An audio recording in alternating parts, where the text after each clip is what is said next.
What's going on YouTube? We got Steve and myself, Ben. We're doing a fucking 2JZ teardown. The Toolshed 2JZ. Yeah, it's gonna be sick. Got a 2JZ GE VVTi, full teardown.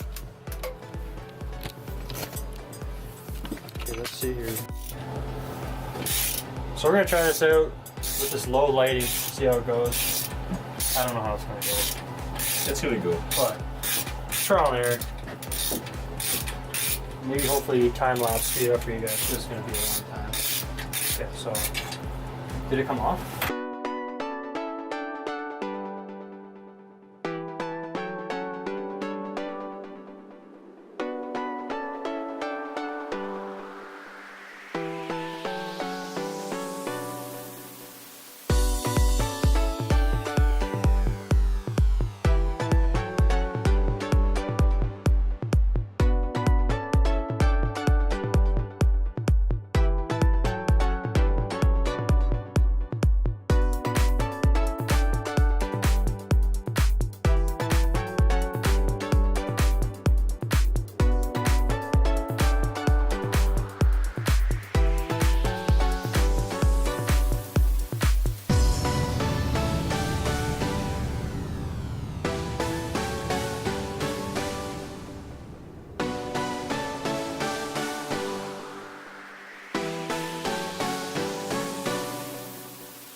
Kind of clean up a little bit, get everything organized, go pick up the shit from your dad's, and then just pick her up again in the morning. Yeah. Yeah, so We we're... actually have good light. We'll finish up in the morning? Yeah, there's not much else really to do. Alright. Well, let's see here. We got this situation. So we got the intake off. Wiring harness. We have the exhaust. off, wiring harness off, engine mounts, oil filter, AC, fucking whatever the fuck it is. power steering. AC power steering. We need a harmonic balancer pullers, and a pulley pullers. Gotta go get that tonight, then maybe we'll get back at her tomorrow. Maybe pull off the valve covers, the whole front assembly here. Take the wire brush to her, clean her up a little bit. Yeah, clean her all up as much as possible. Maybe take the pan off, we'll see. Try and get her down closest as we can to the short block. Yeah, we'll pick her up from there. Then we'll show you the car that it's going in. See you later.